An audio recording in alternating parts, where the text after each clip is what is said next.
앉아서 요한복음 몇 장이에요? 2장. 자, 오늘은 요한복음 12장 9절 말씀. 요한복음 12장 9절 시작. 유대인의 큰 무리가 예수께서 여기 계신 줄 알고 오니 이는 예수만 보기 위함이 아니요 죽은 자 가운데서 살리신 나사로도 보려 함이로라. 아멘. 자, 유대인의 큰 무리가 예수께서 여기 계신 줄 알고 오니 그랬어요. 그러면 여기 계신 줄 알고 오니 그럼 여기가 어디예요?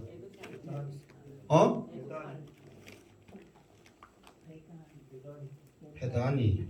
그래, 베다니. 지금 우리가 이 앞에 혹시 여러분들이 기억하신 거 몰라도 지금 베다니 누구의 집에 있다고 그랬어요? 땡. 누구 집에 있다고 그랬어요? 이제 나사로 집에 있는 게 아니라, 그렇지. 아니, 시몬 베드로는 아니고 그 문둥이 그 시몬 해가지고 이 앞에 했잖아요. 나병 환자 시몬의 집에 가지고 전체해가지고 그 나사로가 저 마르다가 설쳤다. 그래서 혹시 그 문둥이 시몬이 나사로의 아니 마르다의 남편이 아니었을까? 그런 이야기 기억나요? 안 나요? 그러니까 시몬의 집에 있다 이 말이에요. 그러니까 이제 많은 사람들이 예수님이 그 베다니 시몬의 집에 있는 걸 알고 오셨어. 그런데 오신 이유가 두 가지요. 첫 번째, 예수만 보기 위함이 아니요. 이 말은 예수님을 보러 왔다 말이야, 안 왔단 말이야? 예수님을 보러 왔어. 그런데 예수님만 보러 오는 게 아니요. 그러니까 그러면은 예수님을 보러 왔어요, 안 왔어요? 왔단 말이에요. 근데 예수님도 보러 오고 또 누구도 보러 오고 죽은 나사로를 죽은 자 가운데서 살리신 나사로도 보려 합니다. 이게 사람들이 죽어서 썩어서 어째서 냄새나서 이제 무덤에 있는 자가 살아났다니 일반 사람 치고는 믿을 수 있어요, 없어요? 도저히 못 믿지.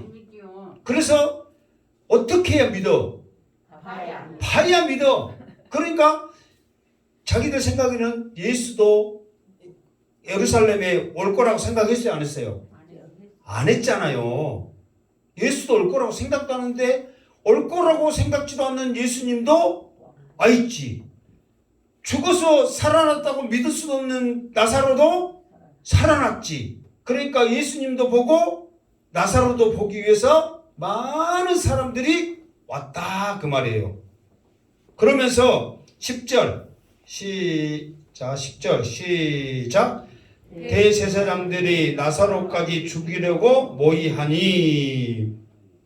자, 그 이유가 11절에 나와 있어요. 자, 11절까지 하고 시작. 나사로 때문에 많은 유대인이 가서 예수를 믿음이로라. 아멘.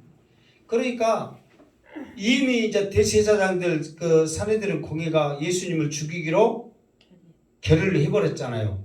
그런데 자기들 말이야 이제 예수도 죽일 놈이지만 누구도 죽일 놈이다. 나사로도 죽일 놈이다. 왜? 왜 죽었다가 살아나냐고. 그러니까 죽으면 죽어야지. 왜 살아나가지고 많은 사람을 믿게 하냐고. 그놈도 어쩔 놈이다. 죽일 놈이다. 그렇게 결의를 딱 했다 그 말이에요. 지금 이런 분위기예요. 여러분 이제 이 분위기가 이제 앞으로 이제 바로 다음 절에 예수님이 이제 예루살렘에 입성하면서 이 분위기가 이제 십자가의 사건까지 쭉 이어지는 분위기거든요. 그러니까 여러분들은 이 분위기를 잘 기억해야 돼. 이게 수많은 사람들이 예수님도 보러 오고 나사로도 보러 오고 그런 가운데 대제사장들 뒤에서 예수님도 죽일 놈이고 나사로도 죽일 놈이고 지금 분위기가 상반되는 이 분위기가 예수님의 십자가의 사건까지 쭉 이어지는 것을 여러분들 아셔야 돼요. 자, 그러면서 이제 새로운 분위기가 이렇게 전개됩니다. 자, 12절 시작. 그 이튿날에는 명절에 온 큰 무리가 예수께서 예루살렘으로 오신다는 것을 듣고. 자, 그 이튿날에는 그랬어요. 그 이튿날에는 그 말은 이제 다음 날, 그러니까 전에도 내가 한번 했어요. 그 이튿날 그러면 좀 애매하거든요. 그러면 그냥 다음 날 그려보면 될 것인데 내가 이 말도 했죠. 그냥 쉽게 이왕 성경을 쉽게 해석을 하려면 읽기 쉽게 하려면 그냥 다음날 하면 될 건데 꼭 이튿날 이렇게 해가지고 헷갈리게 하냔 말이에요. 그러니까 다음날 명절에 온 큰 무리가 예수께서 예루살렘에 오신다는 것을 듣고, 그 예수님이 지금은 베다니에 계셨지만 이제는 바로 다음날 어디에 오신다고? 예루살렘에 이제 오신단 말이에요. 이것을 누가 들었냐면 큰 무리가 들은 거예요. 그러면서 이 큰 무리가 예수님의 이 말은 예수님이 예루살렘에 오신다는 말을 듣고 어떤 반응을 보이냐면 13절 시작. 종려나무 가지를 가지고 맞으려 나가 외치되 호산나 찬송하리로다 주의 이름으로 오시는 이 곧 이스라엘의 왕이여 하더라. 아멘. 그러면서 이제 이 사람들이 사실 이 분위기는 지금 대제사장 그 사내들인 공예가 지금 예수님을 보기만 하면 어때라고 그랬어요? 죽이라고는 안 했고 고발해라고 그랬어요. 그러면 붙잡아 오면은 우리가 알아서 죽이려니까 보이기만 하면, 그러니까 이제 고발하는 거예요. 그러면은 지금 예수님이 노골적으로 지금 예루살렘에 오시잖아요. 그러면은 예수님의 본자는 누구든지 빨리 가서 말을 해야 되는데 이 큰 무리가 예수님을 일부러 보러 가는 거예요. 그러면서 대제사장들은 죽이려고 지금 하고 있는데 이 백성들이 하는 이 모습을 보면 뭐냐면 종려가지를 가지고 맞으려 외치되 호산나 찬송하리로다 주의 오심으로 이 이스라엘의 왕이시 하더라 그러는 거예요. 지금 이 그 이스라엘의 왕이여, 지금 이 말이 위험해요, 안 해요? 지금 굉장히 위험한 말이잖아요. 지금 이 말이 이 그 백성들이 왕이라고 말하면 말이라고 하면 안 되어서 예수님을 어떻게 하려고 그랬어요? 죽이려고 그러는 거거든요. 예수님을 왕으로 삼으면 안 되니까 죽이려고 지금 하는데 이스라엘 백성들이 오히려 예수님을 대대적인 환영으로 맞이하면서 왕이라고 외치는 거예요. 이게 지금 이스라엘 이 지도자들의 입장에서는 지금 큰일 날 일이란 말이에요. 엄청난 일이에요. 자, 여기서 종려나무 가지를 가지고 맞으려. 이게 종려나무는 이게 지금 와서 지금 그 이스라엘의 지금 이제 가로수 역할을, 그때 당시에는, 지금은 이제 따로 종려나무가 대추야제 열매나무거든요. 그러니까 대추야제 열매가 그 뭐냐면은 젖과 꿀이 흐르는 땅 그랬잖아요. 이게 젖과 꿀이 대추야제 열매가 익으면 꿀처럼 달아요, 그게. 그러니까 그 먹으면 꿀처럼 달기 때문에 그거를 지금 꿀이 흐르는 그랬거든요. 그러니까 그 열매가 천지에 있는데 그 열매를 먹으니까 너무너무 달고 맛있는 거예요. 그리고 꿀도 실제로 우리가 꿀 먹으면 많이 먹으면 속 때리지만은 우리에게 굉장한 기력을 회복하게 하는 그런 좋은 거잖아요. 그러듯이 그런 역할을 하는 나무예요. 근데 그 나무가 지천에 깔려 있어. 지금도 가면은 엄청나게 많이 있거든요. 이 나무를 많이 심어. 왜? 열매도 맛있고 또 그 땅이 또 이렇게 황무지 같은 그런 땅에서 또 잘 자라, 그 나무가. 그러니까 나무도 심고 그러면서 이런 나무들을 많이 심는데 이 나무를 쉽게 이렇게 볼 수 있으니까 그 가지를 끌어다가 흔드는 거예요. 근데 그 나무도 이파리도 막 이런 식으로 돼 있거든요. 이런 식으로 된 큰 거예요. 그러니까 흔들면 잘 흔들어져요, 안 흔들어져요? 흔들어져. 그러니까 효과도 좋고 막 맞이하기도 좋은 그런 나무란 말이에요. 그러니까 이제 우리도 이제 이렇게 생각하면은 뭔 나무 꺾을까? 우리는 가로수로 뭐 여러 가지 막 나무가 있어서 마다 틀리지만 이게 흔히 볼 수 있는 그런 나무를 가지고 예수님을 맞이하는 거예요. 그러면서 자 호산나 찬송하리로다 그랬어. 호산나 뜻이 뭐예요? 호산나. 호산나. 호산나 많이 들었죠? 호산나 호산나 많이 들었잖아요. 그러니까 자 구원하다 이 뜻이거든요. 그러니까 지금 우리를 구원해 주라. 찬송 받으실 주님, 지금 우리를 구원해 주세요. 그러면서 주님의 이름으로 오시는 이 주의 이름으로 예, 하나님이거든요. 하나님의 이름으로 오시는 이 말은 이제 주의 이름으로 이 말은 뭐냐면 구원자란 말이에요. 그러니까 호산나 이 말하고 똑같은 거죠. 그러니까 메시아로 오시는 그분 이스라엘의 왕이시여. 그러니까 그 요한복음에서는 하나님 그 왕이신 예수님을 그러니까 말한다고 그랬잖아요. 왕으로 오신 그 주님 지금 우리를 구원하소서 이렇게 말하는 거예요. 그렇게 이렇게 말하면은 비상이 걸려버린다. 비상이. 왜? 지금 이 로마 사람들이 이 말을 들으면 와, 저 예수를 기점으로 해가지고 혁명이 일어나는구나, 반란이 일어나는구나. 그러면서 지금 엄청난 일이 일어나고 있는 거예요.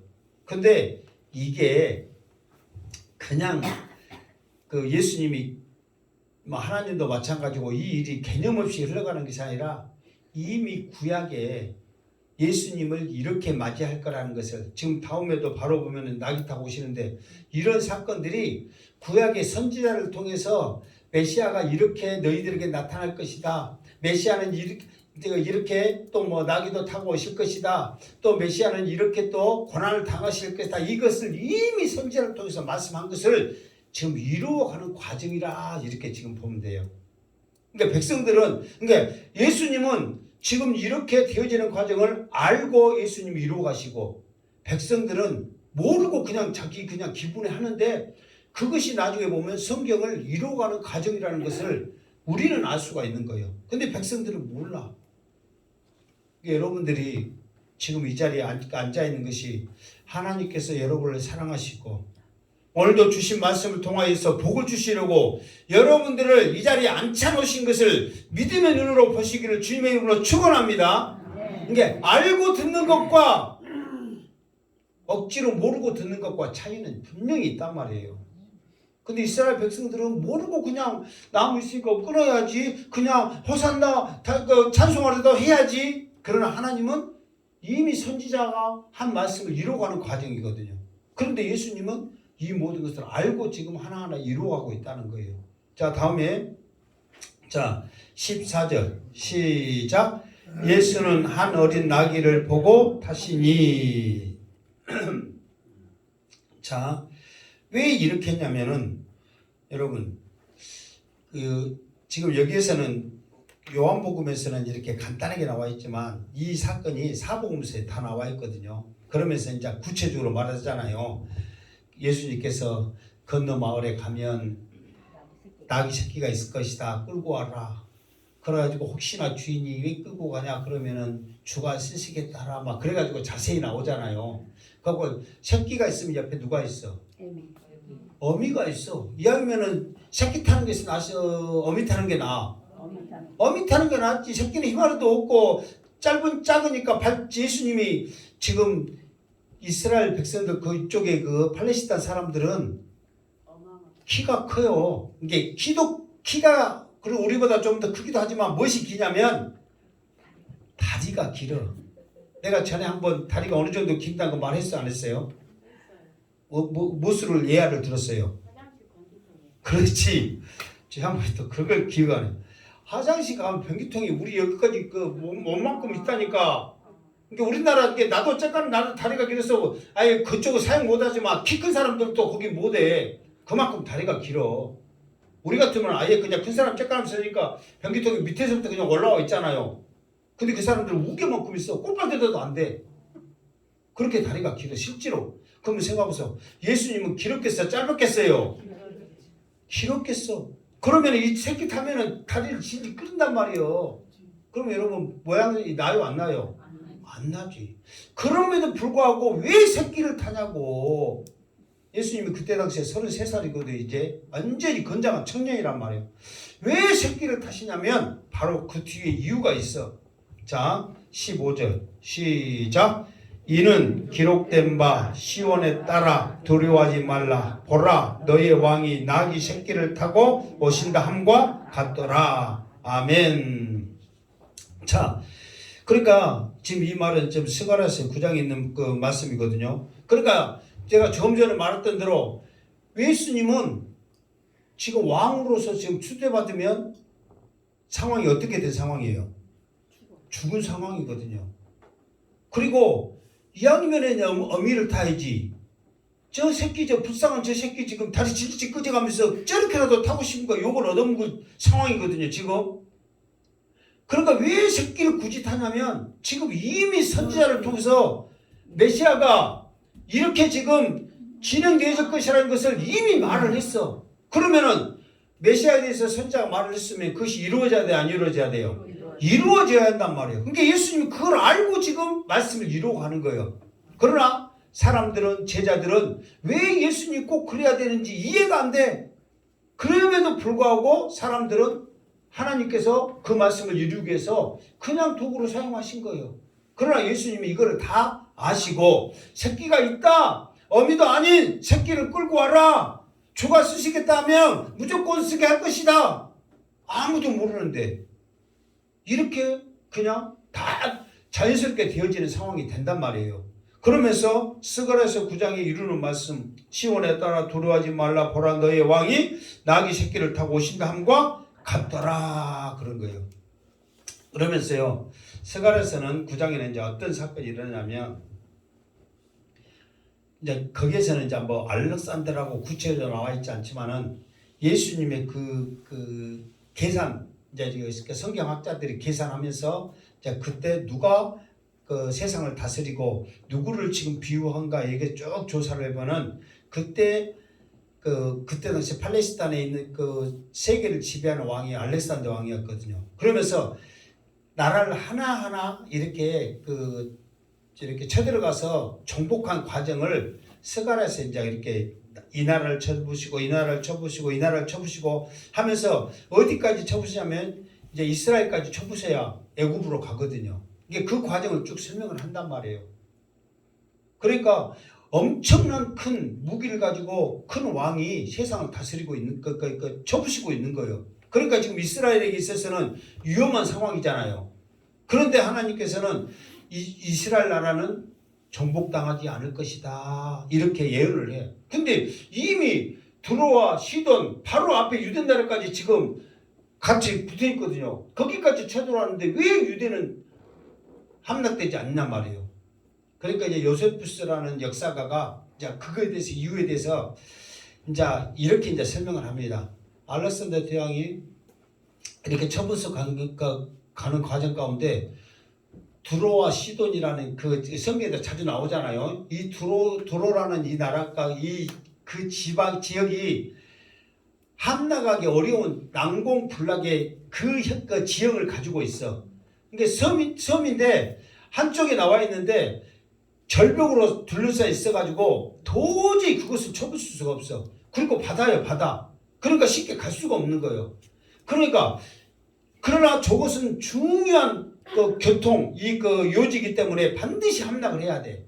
그러니까 몇 달이 걸려도 그것을 쳐부수지 못하는데 꿈속에 어떤 사람이 나타나서 쳐부술 수 있는 방법을 가르쳐줘. 그 방법이 뭐냐? 이제 나중에 내가 찾아봤거든요. 그 방법이 뭐냐? 그러니까 육지에서 멀리 떨어져 있는 그 암벽으로 절벽으로 이루어져 있는 그 섬을 함락하기 위해서는 육지에서부터 차근차근 바다를 메워서 그곳을 길을 내서 쳐부시면 쉽다. 이거를 꿈속에 어떤 노인이 나타나서 알렉산더 대왕에게 가르쳐 준다니까요. 그래가지고 그 두루를 함락을 시키고 예루살렘을 처부수로 예루살렘에 딱 갔어.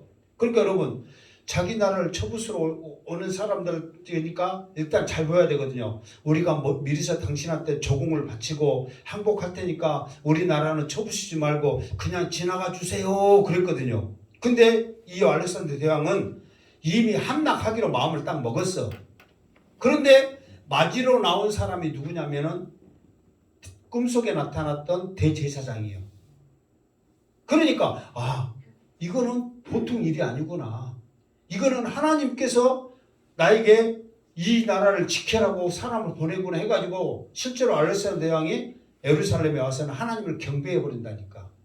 그래가지고 이 유대 나라를 쳐부시지 않을 거라는 것을 스가랴서 9장에 말을 해. 그러면서 바로 이제 11절에 이렇게 쭉 보면은 그러면서 낙이 타고 나타난 너희들의 한 왕이 있을 것이다. 그런데 이 왕은 낙이 타면 연약하잖아요. 부족하잖아요. 이 사람은 알렉산더 대왕 큰 나라 제국의 왕처럼 칼과 활 무기로서 다스리지 않지만 평화로서 다스릴 것인데 그 나라는 영원할 것이다. 그러면서 이게 무기로 다스렸던 나라들은 망해요, 안 망해요? 결국은 다 망했는데 연약한 나귀를 타고 온 그 왕은 평화로서 다스렸는데 모든 세계를 다스리고 영원한 나라가 될 것이라는 것을 예언을 한단 말이에요. 그러니까 이것을 예수님이 말씀으로 이 세상을 다스리고 영원한 지금 하나님의 나라를 이루어가잖아요. 그러니까 그것을 이루어가는 지금 과정으로서 낙이 탄 것을 지금 말씀하고 있다 그 말이에요. 그러니까 이게 우리가 단순히 예수님이 낙이 새끼를 탔을까 하지만 이게 하나님의 역사에 있어서는 굉장히 중요한 거란 말이에요. 그러면서 강한 군대가 아닌 연약하지만 비록 낙이 새끼를 타고 오신 왕이시지만 힘이 없으니까 그거 타지. 그래요, 안 그래요? 힘이 있으면은 그냥 천국 만마를 거느리고 올 거 아니에요. 힘이 없으니까 그걸 타는 거예요. 그걸 보여주는 거예요. 힘이 없이 오시지만은 그 왕은 이 세상을 영원히 다스릴 것이다. 없어지지 않을 것이다. 이거를 지금 하나님은 이루어가고 있다 그 말이에요. 그러니까 여러분들이 나중에라도 낙이 타신 예수님의 그 모습을 생각하면 연약한 모습이지만 그 모습으로 세상을 다스리는 예수님. 이게 대부분 사람들은 이 낙이 타신 예수님을 많은 목사님들은 뭘로 표현하고 설명을 하냐면 겸손하신 예수님 그렇게 표현하거든요. 근데 겸손하신 예수님이 아니에요. 말씀을 이루어 가시는 예수님. 비록 연약하지만 그 연약한 모습이 세상의 나라를 영원히 다스리는 예수님 그렇게 표현해야 한단 말이에요. 그런데 예수님이 낙이 타셨기 때문에 겸손하시다 다 그렇게 말한다니까. 여러분들도 이 자리에 앉아있는 것도 하나님의 역사에 이루어 가심을 믿습니다. 괜히 되어지는 건 없단 말이에요. 그러니까 항상 나를 이끌어 가신 그 하나님을 찬양하면서 감사하시기를 주님의 이름으로 축원합니다. 아멘. 자, 16절 시작. 제자들이 처음에 이 일을 깨닫지 못하였다가 예수께서 영광을 얻으신 후에야 이것이 예수께서 대하여 기록된 것임과 사람들이 예수께 이같이 한 것임이 생각났더라. 아멘. 잘 들으세요. 이 말이 뭔 말이냐면 제자들은 처음에 이 일을 깨닫지 못하였다가 이게 지금 이 일이 뭐냐면 첫 번째는 사람들이 종려나무를 이게 원래는 사람들이 지금 그 분위기상 사람들은 예수님 보면 어떻게 해야 돼? 고발해야 되잖아요. 갖고 죽이라 해야 되거든. 그래야 돼 자기들이 대제사장한테 잘 보여갖고 잘 사는 길이요. 그런데 반대로 예수님을 호산나 찬송하려고 하면서 종려가지 흔들면서 예수님을 대대적으로 맞이하니까 제자들도 놀래버린 거예요. 그리고 왜 또 이 어미도 아닌 새끼를 타고 오시냐고. 그러니까 예수님도 그냥 제자들도 그 모습을 보고 아무리 자기 스승이지만 모양새가 안 나와. 왜 그랬을까? 그렇게만 생각만 해.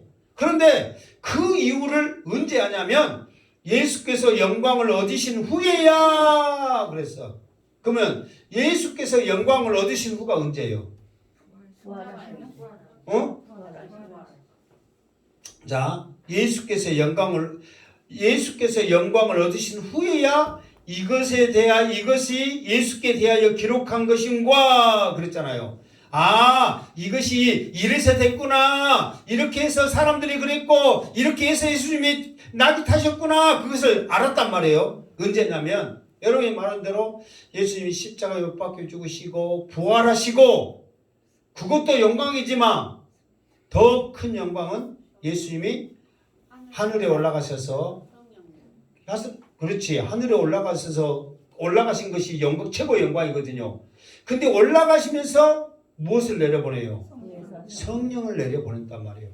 그 성령을 받고 난 다음에서야 왜 사람들이 저렇게 했는가? 왜 예수님이 나귀 새끼를 타셨는가를 그때야 알게 됐다 그 말이에요. 근데 그것이 어떻게 알게 되냐? 이게 예수님이 말씀을 이루어가는 과정이었구나 하는 것을 성령을 통해서 알게 됐다 그 말이에요. 그러니까 우리가 하나님의 말씀을 알아가고 지금 이 자리에 앉아있는 것이 하나님의 뜻임을 알려면 우리의 생각으로는 알지 못하고 성령께서 여러분과 함께 하실 때 알 수 있음을 믿으시기 바랍니다. 성령께서 우리를 주장하셔야지 이 모든 것을 알아가는 거예요. 왜 지금 저렇게 말씀하고 있는가? 왜 내가 지금 이 말씀을 듣고 있는가? 이게 사실 우리에게 있어서는 엄청난 중요하거든요. 그러나 우리가 아무 생각 없이 앉아있다면 뭐 때문에 있는지를 모르는 거예요. 여기 수많은 사람들처럼 그냥 종려나무 가지 흔들면서 그냥 그렇게 있는 거예요. 그러나 이거는 하나님의 역사를 이루어가는 과정이라는 거예요. 제자들이 성령을 받고 난 다음에야 알았다 그 말이에요. 자, 다음에 있는 말씀 17절 시작. 나사로를 무덤에 불러내어 죽은 자 가운데서 살리실 때에 함께 있던 무리가 증언한지라. 아멘. 자, 18절까지 딱 하고 갑시다. 시작. 이에 무리가 예수를 맞음은 이 표적 행하심을 들었음이로라. 아멘. 그러니까 이제 계속해서 이제 그 이유에 대해서 말하거든요. 왜 사람들이 이렇게 예수님을 열광했는가? 예수님을 맞이했는가? 이거를 지금 계속해서 이제 요한이 말하는데 왜 그랬냐면은 나중에서 제자들이 이제 성령 받고 나서 이제 깨달은 거예요. 그 이유는 뭐냐? 그랬더니 나사로가 무덤에 살려내어 죽은 자 가운데서 살리실 때에 함께 있던 무리가 증언했다 그 말이에요. 그러니까 그 사람들이 큰 무리가 괜히 예수님 앞에 종려나무 흔들고 호산나 이렇게 하는 게 아니라 이 앞에 말했죠.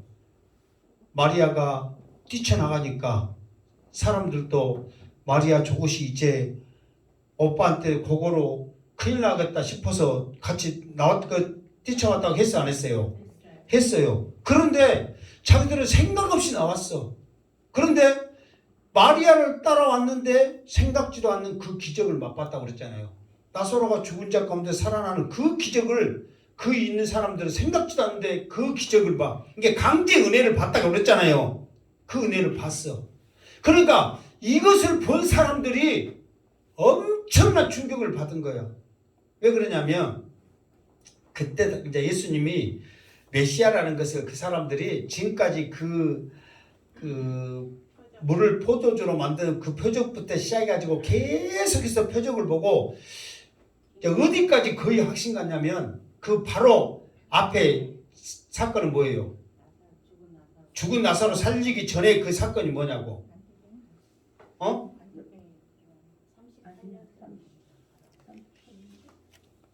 38년 그거 뒤에 또 있잖아. 그렇지. 맹인이 눈을 뜬 것은 정말 이거는 메시아의 고유 사역이라 했잖아요. 거기에 사람들이 정말 이분이 메시아라는 것을 거의 확신을 했어. 거의. 그런데 죽은 지 나흘 만에 냄새난 이 나사로가 살아나고 난 다음에는 이 사람들이 이미 확증을 해버린 거예요.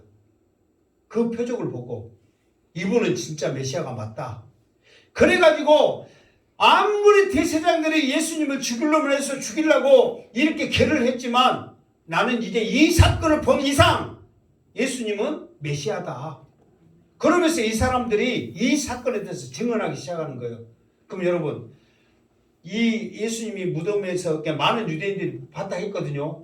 많은 유대인들이 죽은 자 가운데서 살아난 나사로를 봤는데 그 많은 유대인들이 몇 명일 것 같아요? 여러분 생각해서 몇 명일 것 같아? 아무리 여러분 무덤에 아무리 많이 쌓여도 몇 명일 것 같아요?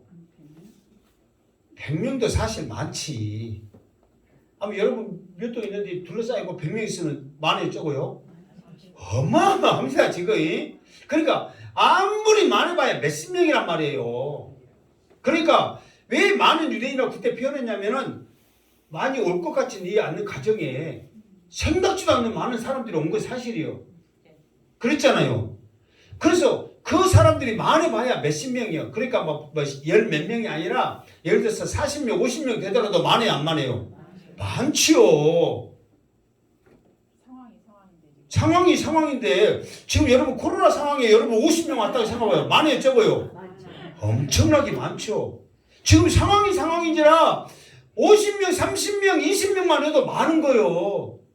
그런데 여기서 큰 무리들은 그때 당시에 사람들이 추정하기를 어떻게 생각하면 한 120만 명이 큰 무리들, 아까 지금 종려나무 흔든 120만 명을 그렇게 생각했거든요. 사실 그 이상으로도 300만도 생각한 사람도 있어요. 왜?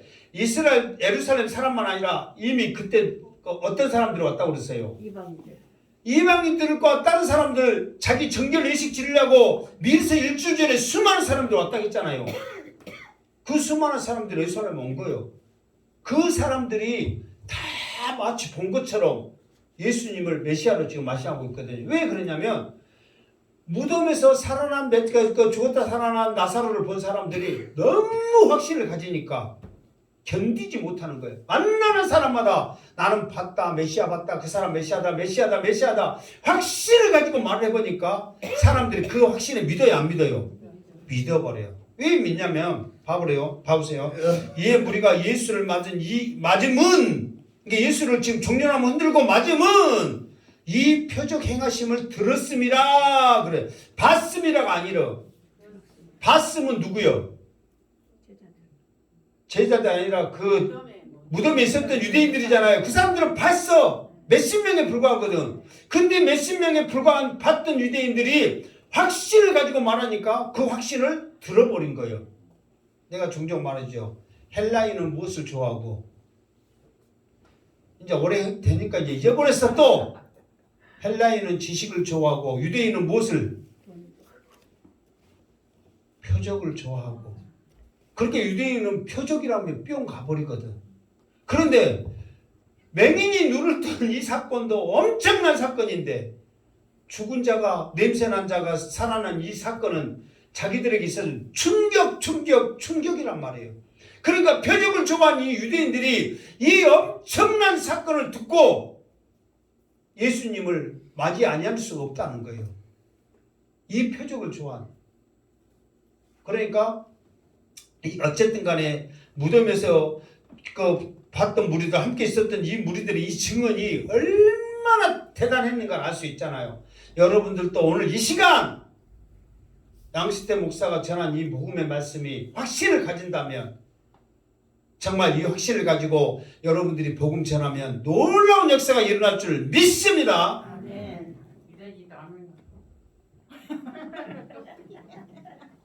아이고 핵심을 전쟁이 살아간다. 믿습니다. 아멘. 은희 말을 믿다. 걸릴 수도 없고 여기다 큰일 나게 고민 좀 해야 돼. 자, 다음 절. 근데요 여러분 저렇게 말했잖아요. 진짜 여러분들 마음 가운데 아멘 했지만 거짓말이가 진짜인가 우리가 한 번쯤 생각을 말해요. 정말이에요. 지금 저 음성도 하나님께서 지금 여러분들에게 강하게 여러분의 믿음을 고백하라고 여러분에게 들려준 줄 믿습니다. 나는 그렇게 생각해요. 자, 19절 시작. 바리새인들이 서로 말하되 볼지어다 너희 하는 일이 쓸데없다. 보라 온 세상이 그를 따르는도다 하니라. 아멘. 자, 이 말이 무슨 말인가 한번 보세요. 바리새인들이 서로 말하되 볼지어다 너희 하는 일이 쓸데없다 그랬어. 그러면 너희 하는 일이 뭐예요? 그렇죠. 예수님을 죽이려고 결의를 했잖아요. 그러면서 이제 자기들끼리 그런 거예요. 그러니까 결의한 이유가 두 가지라고 그랬잖아요. 예수님을 죽이려고 결의한 이유가 두 가지. 하나는 뭐라고 그랬어요? 왜 예수님을 죽이려고 그랬어? 두 가지 이유 때문에 그랬어. 하나는 많은 사람들이 예수를 믿을 것이다. 그것이 두려워서 죽이려고 그랬거든. 왜? 예수 믿으면 이제 자기들이, 내가 그랬잖아요. 첫 번째는 밥그릇이 없어지고, 두 번째로는 자기의 인기, 권력 이것들이 없어지니까 죽이려고 그랬어.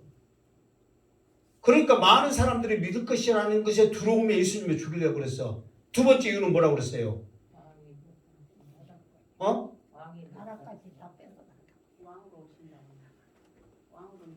로마인들이 쳐들어와서 우리나라 우리 백성 다 죽일 것이다.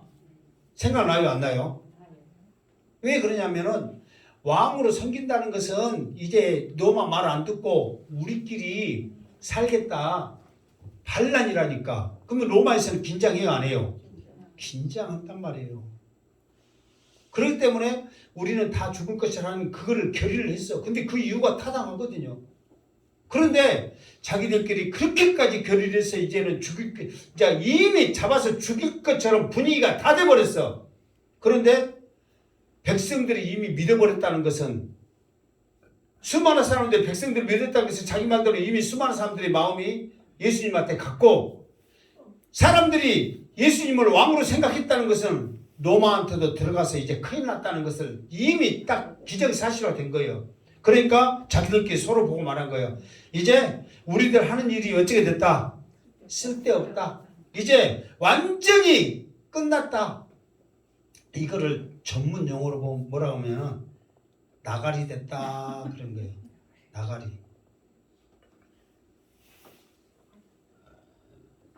나가리 된 거예요. 그냥 아예 없었던 일로 됐다 그 말이거든요. 이게 뭐 전문 용어로는 하토 용어에서 국어 사전에도 있어요. 근데 일본 말에는 나가리 데스다. 그 말에서 따온 거랑 합디다마는 우리나라에서도 공식적으로 쓰고 있어요, 그거를.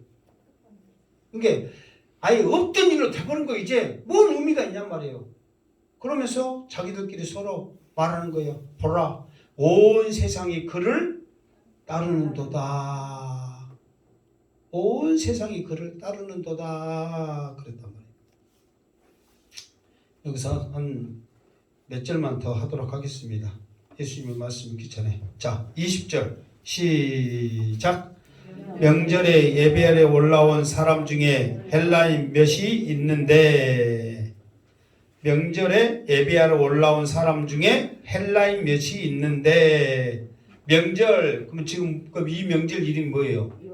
6월절이죠. 이 6월절에 헬라인 몇 명이 지금 이 명절에 예배하려고 예루살렘에 지금 올라왔다 그러죠.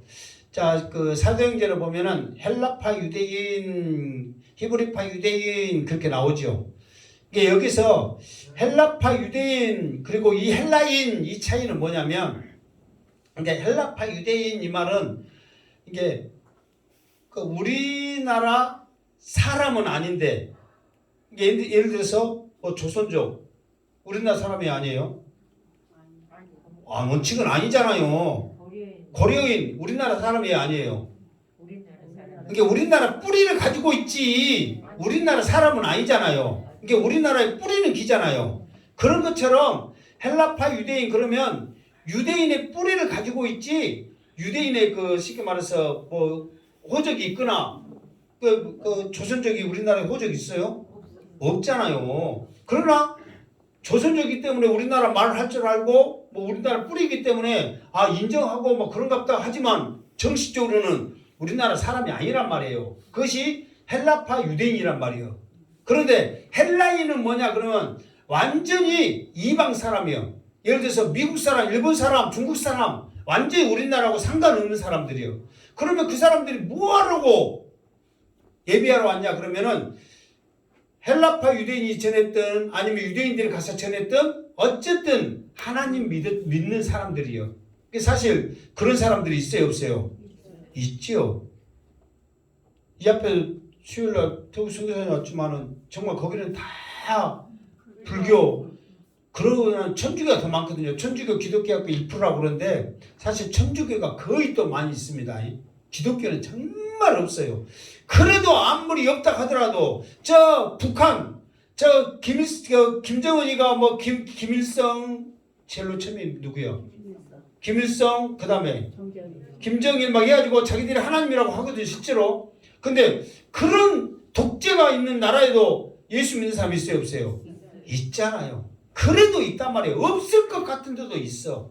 그러니까 헬라인 이방인 개취급하고 이방인이라고 무시하고 그럼에도 불구하고 그 사람들 중에 하나님 믿는 사람이 있어요 없어요? 있단 말이에요. 그러면서 그 사람들에게 있어서 로망은 뭐냐?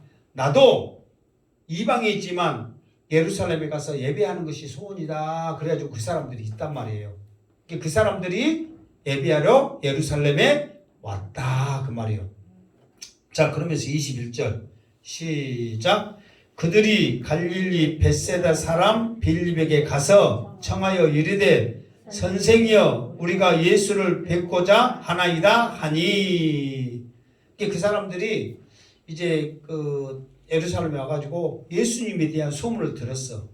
이제 그 전에는 지금 예수님에 대해서 모르잖아요. 그런데 여기 와서 들어보니까 예수님이 어떤 분이라는 것을 이제 소문을 들었어. 그러니까 예수님을 만나고 싶은 마음이 있는 거예요. 그러니까 누구를 찾았냐? 벳세다 사람 빌립을 찾아간 거예요. 우리가 당신의 선생님도 만나고 싶다. 그렇게 말을 한 거예요. 뭐 벳세다가 어디냐 뭐 어쩌고 막 그런 것은 나중이고 여하튼 이 사람들이 빌립을 통해서 예수님을 만나고도 했단 말이에요. 그런데 빌립은 어떻게 하느냐? 그 다음에 뭐예요? 22절 시작. 빌립이 안드레에게 가서 말하고 안드레와 빌립이 예수께 가서 여쭈니. 아멘. 자 여러분 생각해 보세요. 여러분 예를 들어서 어떤 우리 교회 안 다닌 사람이 여러분한테 와갖고 목사님도 만나고 싶어요. 그러면 여러분 어떻게 해? 나한테 가서 말할 거 아니에요. 근데 이 빌립은 지가 말 않고 누구한테 말한 거예요? 안드레한테 말한 거예요. 왜 안드레한테 말했을까요? 뭐 다 남자인데 근데 쌤이 또 어떻게 나온 말이 또 맞아. 안드레라는 이름의 뜻이 뭐라고 그랬어요? 남자다워야지. 그 남자답다는 말이요. 그러니까 빌립은 계산적인 사람이거든요. 전에 한번 했어. 내가 전에 언제 말했냐면 그렇지. 5천만 먹일 때 이게 어떻게 먹일 거냐 했을 때 빌립은 돈 얼마 들어고 찍어주고 막 하는데 안드레는 그냥 갖고 와면 딱 있잖아. 되든 안 되든 요것밖에 없어요. 갖고 왔다 있잖아. 그러니까 안드레는 남자다 그냥. 근데 빌립은 계산적이요. 그러니까 이제 빌립이 생각하기를 이방인인데 걔 데리고 갔다가 막 어쩌고 또 그럴 거 아니야. 그러니까는 안드레는 또 뭐 남자다 막 하겠지 해가지고 빌립도 알고 안드레 찾아간 거예요. 그러니까 안드레는 그 말 듣자마자 어떻게 하는 거예요? 그냥 데리고 간 거예요. 그러면서 처음에는 봐보세요. 처음에는 빌립이 안드레에게 가서 말하고 그랬잖아요. 근데 바로 다음에는 안드레와 빌립이 예수께 가서 여쭈니. 이 말은 처음에는 빌립이 주장했지만은 이제 안드레한테 그것이 넘어간 거예요. 그래서 안드레와 빌립이 이렇게 말한 거예요. 여러분 믿음에는 담대하게 행하시기를 주님으로 축원합니다. 믿음에는 계산이 아니란 말이에요. 믿음은 오직 믿고 보는 거예요. 계산할 때 이미 사탄이 역사한 줄 믿습니다.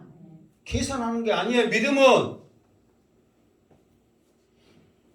그러면은 예수님 앞에 헬라인이 왔어요. 예수님. 그러면 예수님을 어떻게 해야 돼? 데려왔나? 해왔냐? 뭐 때문에? 그렇게 해야 될 거 아니에요. 근데 예수님의 대답이 무엇이냐? 23절 시작. 예수께서 대답하여 이르시되 인자가 영광을 얻을 때가 왔도다. 예수님은 엉뚱한 소리를 해. 왜 헬라인이 나한테 왔는가? 뭐 때문에 그러는가? 데려와라 할지, 만나기 싫다라 할지, 알았어 너희들이 해결할지 뭔가를 해야 되는데 예수님께서 그 말을 들으시고 대답하시기를 인자가 영광을 얻을 때가 왔도다 그랬어. 영광을 얻을 때가 왔도다. 요한복음에는 그 때에 대한 이야기를 많이 했어요, 안 했어요? 많이 했죠. 이게 언제부터 그때 이야기가 나왔냐면 물을 포도주로 만들었을 때 어머니가 예수께 가면 뭐 어떤 거 시킨 대로 해라 뭐 그렇게 아이들에게 말했죠. 그러니까 예수님이 여자여 아직 내 때가 이르지 아니하였느냐 그렇게 말했잖아요. 그러면서 그 뒤에도 뭐 동생들도 아직 내 때가 아니니까 안 간다 막 그러면서 때 이야기를 요한복음에 계속 많이 했거든요.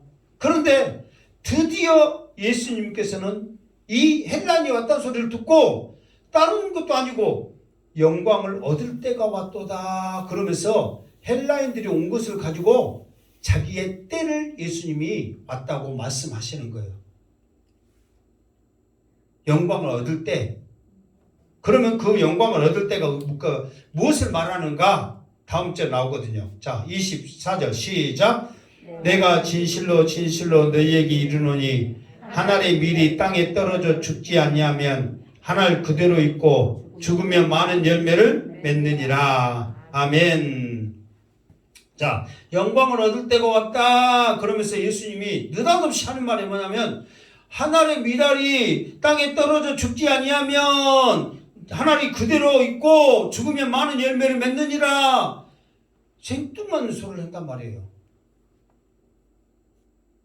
여러분 헬라인이 온 것과 지금 밀알이 떨어져 죽는 것과 연관이 돼요 안 돼요? 지금 엉뚱한 소리잖아요. 그러니까 예수님은 헬라인이 온 것을 지금 어떻게 생각했냐면 이방인들에게도 복음이 들어갈 때가 있구나, 때가 왔구나. 그런데 이방인한테 복음이 들어가기 위해서는 무엇이 먼저 이루어야 되냐면은 예수님이 죽어야 된다는 거예요. 그 이유는 뭐냐면 예수님은 하나님의 미랄이란 말이에요 이제.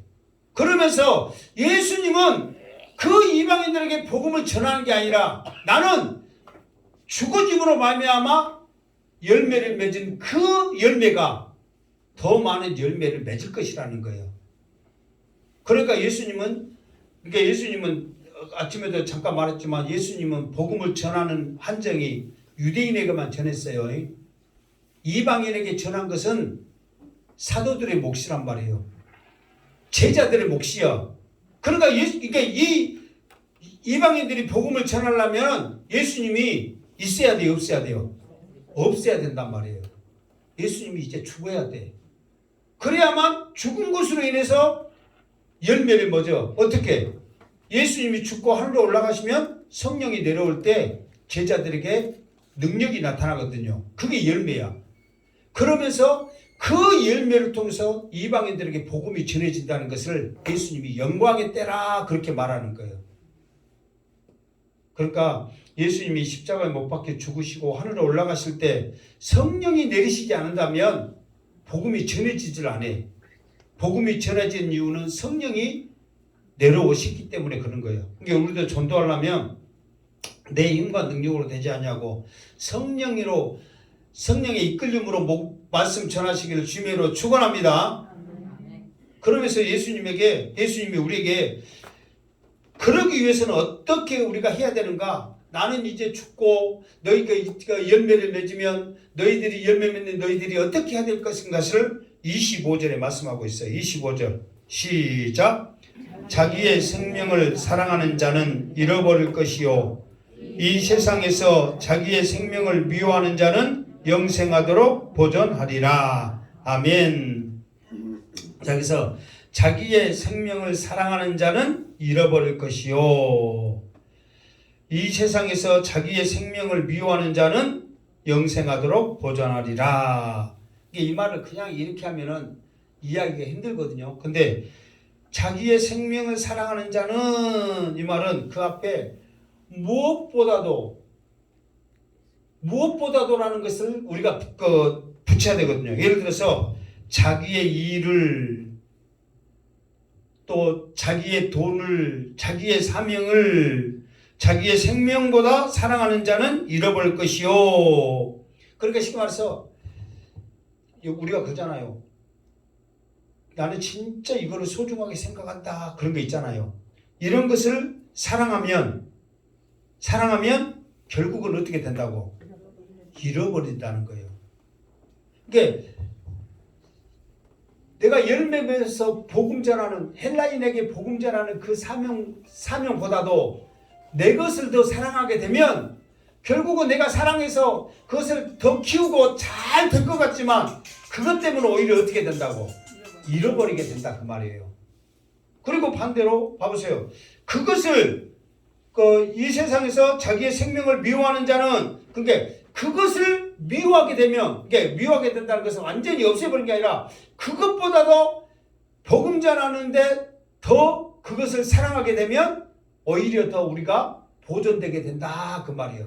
그러니까 여러분 기준은 무엇을 드냐면 내가 세상을 더 사랑하느냐 하나님의 사명을 사랑하느냐 거기에 따라서 세상을 사랑하게 될 경우는 세상에 사랑하는 것도 잃어버리고 내 존재도 잃어버린단 말이에요. 그러나 사명을 사랑하게 되면 세상의 것도 복으롭고 내 자신도 보존하게 된다. 지금 주님이 그렇게 말하는 거예요. 그러니까 이제 이걸 그죠. 하나님의 일 하기는 사실 쉬워요, 어려워요? 어려워요. 그것을 대표적으로 우리에게 철저하게 보여준 사람이 누구냐면 사도 바울이에요. 사도 바울은 우리들이 그렇게 소중하다고 생각하는 그거를 배설물로 여겨버렸잖아요. 그리고 사나 죽으나 나는 주님의 것이라고 했잖아요. 그러면 사도 바울은 망해서 없어져야 되는데 오히려 사도 바울은 주의 음성을 듣고 주의 사명을 감당하는 예수님 다음으로 믿음의 사람이라고 칭찬을 받을 만한 최고의 믿음의 사람이었거든요. 그러면 우리가 봤을 때는 사도 바울은 미친 사람이거든요. 그 좋은 것 최고의 것을 다 버리거든요. 우리가 봤을 때는 미친 사람이에요. 이게 믿음의 눈으로 봤을 때는 사도 바울이 정말 바른 길을 가거든요. 왜? 오늘 주신 말씀, 이 주님이 하신 말씀을 철저하게 이룬 사람이거든요. 믿음의 눈으로 봤을 때는. 그런데 육신의 눈으로 봤을 때는 이거는 미친 사람이란 말이에요. 그러나 우리도 믿음의 눈으로 볼 수 있는 그 영안이 열리기를 성령께서 우리와 함께 하시기를 주님의 이름으로 축원합니다. 근데 우리가 지금 아멘 하지만 아까 제가 말했처럼 말로만 거짓말로서 아멘 하는 것들이 너무도 많이 있어요. 사실 여러분 아까 저 소리가 우스갯소리가 아니라 정말 내 심장을 찌르는 가시 같은 소리를 들으시기를 주님의 이름으로 축원합니다. 정말이에요 여러분. 나도 마찬가지예요. 나도 목사이지만 입 바른 소리 입 바른 설교 얼마나 많이 한지 몰라요. 그러나 이런 정말 이 말씀 주님이 지금 왜 이 주님이 이런 말씀을 하냐면 나는 죽는다. 저 헬라인에게 복음 전하려 하면 너희들이 해야 되는데 그냥 되는 줄 아느냐? 너희들이 사랑한 그것을 버려야 된다. 너희들이 무시한 그 복음을 이제 너희들이 받아야 된다. 이 길이 쉬운 줄 아냐? 십자가의 길이다. 고난의 길이다. 이거를 지금 우리들에게 말해주고 있다는 거예요. 자, 26절 시작. 사람이 나를 섬기려면 나를 따르라. 나 있는 곳에 나를 섬기는 자도 거기 있으리니 사람이 나를 섬기면 내 아버지께서 그를 귀히 여기시리라. 아멘. 이 말은 무슨 말이냐면요. 이게 주님의 일을 하라 이 말이에요. 열심히 주님의 일 목숨 걸고 해란 말이에요. 그러면 내가 있는 곳에 너희들도 있게 한단 말이에요. 그런데 그 기준이 뭐냐면은 내 아버지께서 그러니까 나를 섬기면 내 아버지께서 그를 귀히 여기시리라 그랬잖아요. 여기서 귀히 여기시리라 그 말은 존귀하다. 이게 이 뜻인데 이 존귀하다 뜻이 뭐냐면 값을 매기다 뜻이거든요. 그러니까 지금 말해서 네가 얼마만큼 네 가지고 있는 것을 버리고 주님을 사랑해서 열심히 했는가 어디 한번 값을 먹어볼게 그러는 거예요. 그러면은 여러분 내가 이제 믿음 생활 했던 거 주님을 위해서 우리가 살았던 거 이 모습을 값을 하나님이 매기신단 말이에요. 그러면서 우리를 귀히 여기거든요. 아 너는 이만큼의 값어치가 있구나. 이만큼의 값어치가 있구나. 그러면서 천국의 상금을 우리에게 주신단 말이에요. 그러면 우리는 값어치가 어느 정도 될 것 같아요? 값을 먹이면 어느 정도 값어치가 될 것 같아요? 현실적인 이야기 한번 해봅시다. 내 값어치는 과연 어느 정도일까? 아무리 하나님의 은혜로 주님의 은혜로 구원받았지만 주님이 노골적으로 말씀하잖아요. 지금 하나님이 값을 매길 것이란 말이에요. 그러면 우리의 값은 얼마만큼일 것인가를 우리는 이제 생각을 해야 돼요. 그냥 막연하게 우리가 생각하고 살겠어요? 그러니까 헬라인이 찾아온 이 사건이 그냥 찾아와서 주님 한번 만나고 싶어요. 왜 이 사람들은 지금 주님 만나서 뭐하러 주님 만나고 싶어 하겠어요? 헬라인은 무엇을 좋아하고? 지식을 좋아하니까 예수님이 말씀 잘하시고 천국 복음 전하니까 한번 드러나 봐서 그거 한번 내가 뭔 소리가 한번 들어봐야겠다 심정으로 주님 만나는 거예요. 그런데 그냥 만나고자 했던 이 그 가벼운 마음이 주님이 이렇게 엄청난 말씀을 하실 줄 우리가 어떻게 알았냔 말이에요. 그러니까 이것을요 그냥 우리가 전에 했던 말씀처럼 겸손하신 예수님 그냥 막연하게 세상적으로만 생각하면 이 말씀이 가벼운 말씀이거든요. 헬라인이 주님 만나러 왔어요. 이렇게 이방인들도 예수 믿고 싶어서 지금 주님 만나려고 해요. 가볍게 생각할 수 있지만 주님은 이렇게 기쁜 뜻으로 우리에게 더 큰 복 주시려고 왜 이렇게 말한 줄 아세요? 지금 봐보세요. 나를 섬기려면 나를 따르라. 나 있는 곳에 나를 섬기는 자도 거기 있으리니 한 사람이 나를 섬기면 내 아버지께서 그를 귀히 여기시라 했잖아요. 귀히 여기시라 그 값을 매길 수 있는 기회가 어디 있을 때 가능한 거예요? 그 기회가 어디 있을 때만 가능하냐고요? 이 세상에 있을 때만 가능해. 천국 가버리면 끝나는 거예요. 천국 가고 나 주님 열심히 믿을게 값 다시 매겨주세요. 그때는 기회가 있다 없다? 없단 말이에요. 언제 기회가 있다고? 지금 이 땅에 있을 때가 지금 값을 매길 수 있는 기회란 말이에요. 그러니까 지금 여러분의 이 자리에 앉아있는 것도 이미 하나님께서 값을 쳐준 줄로 믿습니다. 그러니까 안 나온 것과 나온 것과 안 나온 것과 차이는요 하나님이 이미 값을 매겨줬어. 엄청난 차이야 지금. 그러니까 여러분들이 주일성수하고 하나 어떤 예배 시간이든지 말씀 듣고 예배하고 하는 시간들이요 그냥 나오는 줄 아세요? 하나님이 지금 값을 쳐주는 시간이요. 그러니까 여러분들이 한 번 더 예배 나왔다는 것은 나는 하나님이 한 번 더 값을 쳐줬다고 여러분들이 기뻐하시기 바랍니다. 그러니까 안 나온 사람들은 값이 더 떨어져. 현실적이요. 그건 어쩔 수 없어. 아무리 여러분 행방교회 성도라도 현실은 현실인데 어떡할 거예요? 내가 여러분 행방교회 성도니까 양수대 목사 같으면 다 똑같이 값 쳐줄게요. 나는 할 수 있지만 하나님은 아니란 말이에요. 공평하신 하나님이요. 값 쳐준단 말이에요. 더. 그러니까 주님이 왜 이 말하냐면 천국에서 더 하나님 앞에 값을 받으려면 이 땅에서 내 것보다는 하나님의 것을 내 일보다는 하나님의 일을 더 열심히 해라. 그러면은 사도 바울처럼 하나님께서 귀히 여기시면서 나를 위한 일꾼이다. 준비된 일꾼이라. 그러면서 귀한 값을 쳐준단 말이에요. 짧게 하려고 오늘 또 생각지 않게 길게 했네요. 어쨌든 27절 말씀까지만 할게요. 27절 시작. 지금 내 마음이 괴로우니 아니 오늘 여기까지 할게요. 지금 말이 또 끊기네. 26절까지만 할게요. 그래서 정말 이제 말씀을 마칩니다. 여러분들을 하나님이 사랑해 주셔서 여러분들을 귀히 여기셨기 때문에 그 귀한 값을 쳐주기 위해서 오늘 불러주시고 이 자리에 앉아있음을 믿습니다.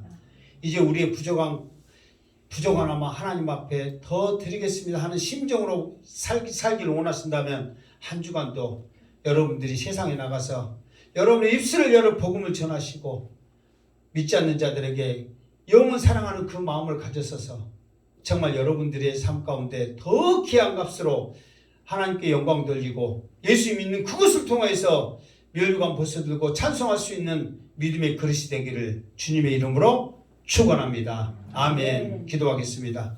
하나님 감사합니다. 오늘도 주신 이 말씀 우리 마음에 새기게 하여 주시고 정말 하나님 앞에 귀히 쓰이는 귀히 여기는 우리의 모습이 되어지게 하여 주시옵소서. 다시 오실 예수님의 이름으로 기도드리옵나이다. 아멘.